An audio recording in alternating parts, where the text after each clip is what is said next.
Welcome back to the Gore Guide, where we're on a journey to compile the definitive list of Gore and Splatter films. It's Christmas, so I thought, why not review a film that people will only watch a few days out of the year and really screw up my views? So today we're taking a look at Silent Night.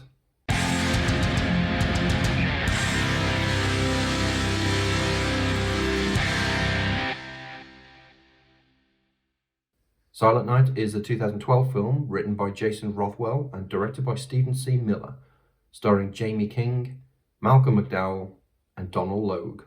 Stephen C. Miller's debut film, Automaton Transfusion, gets a lot of hate, but it's achieved an almost cult-like status and catapulted his career into Hollywood.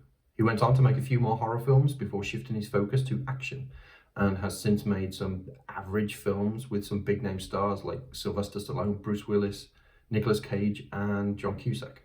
Silent Night is his last horror to date, and is a very loose remake of 1984's classic Silent Night, Deadly Night, while also being partially inspired by the real-life Covina holiday massacre.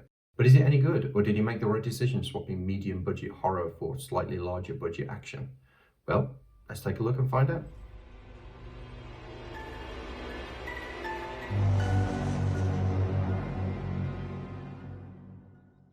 A mysterious masked man dressed as Santa Claus is picking off the naughty citizens of a small Wisconsin town. The bare-bones sheriff department has their work cut out for them as they try to find the killer among the dozens of Santas in town for the annual Christmas parade. Silent Night doesn't mess around. It jumps straight in with a kill and masking of the killer. It's nice to see the mask being created for once, and the end product looks really good. The film itself looks great in general. Stephen C. Miller's done wonders with limited funds, and the film looks better than a lot of films that have twice the budget. There's also an excellent use of lighting, and the colour palette is very effective, especially at the end. The characters are relatable and well written for the most part. Jamie King is a likeable protagonist. Malcolm McDowell is dim-witted and pompous, but has some funny lines. Double S. Double screwed. And Donald Logue is probably the best I've ever seen him. His speech when he's in jail is really good.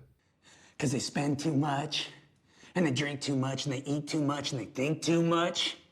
And they look around at all that fake fun and happy laughter, and they go, where the fuck is my cup of joy, huh? The film starts with a well-done introduction to multiple characters, and one not so well done that I'll get to later. And there's a nice little cameo from Jessica Cameron. It's a shame she wasn't in it for a bit longer. The film's pretty quick-paced, which is 100% down to the multiple great kills, which are graphic and varied in execution. The killer's frequently on screen, which is a nice change, and he's on a par with Jason for his ruthlessness. I mean, he kills a little girl in the first 10 minutes, which is pretty harsh, even if she is a fucking brat.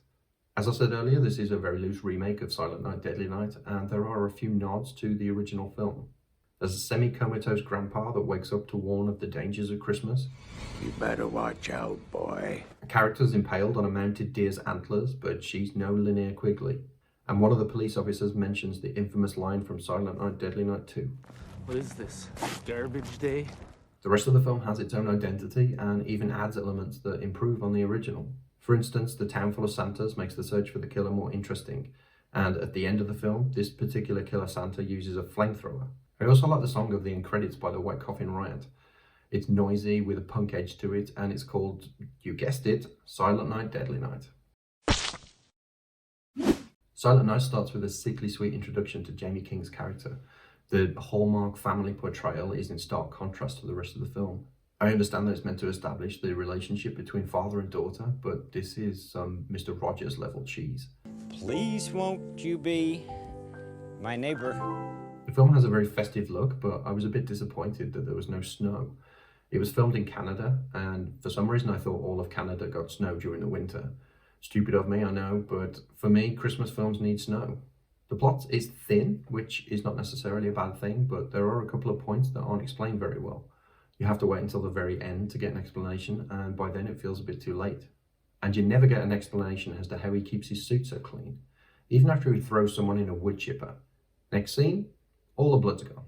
The bright red light used in the climax looks great, but it makes it a little difficult to see what's going on, which is also partially down to the shaky cam, which is overused in the action scenes.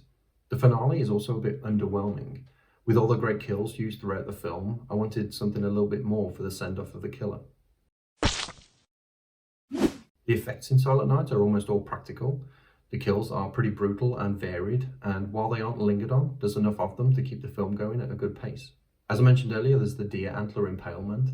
There's also a few shootings, several stabbings, including one in an eye. Someone gets thrown into a wood chipper, a dead body seen with its intestines hanging out, and there's a particularly gruesome axe killing where a head gets split in two. So it gets 3.5 out of 5 for amount of blood and 4 out of 5 for quality of effects. Aside from the previously mentioned nods to Silent Night, Deadly Night, this film stands on its own as an essential entry in the Christmas horror catalogue. It's well made, has some funny moments, there are plenty of good kills, and it's never boring. It's a shame Stephen C. Miller decided to ditch horror for action because his horror films are much more entertaining and he doesn't shy away from the gore. So hopefully one day he returns to the flock. Silent Night gets 4 out of 5 stars. But more importantly, does it make it onto the definitive list of gore and splatter films? It certainly does. That's one mean Santa. I hope you haven't been naughty. Creep. Let me know in the comments below what your thoughts are on Silent Night. What's your favourite Christmas horror film? Don't forget to like, share, subscribe, and click on the bell to keep up to date with new content. Thanks for watching, and until next video, have a bloody good time.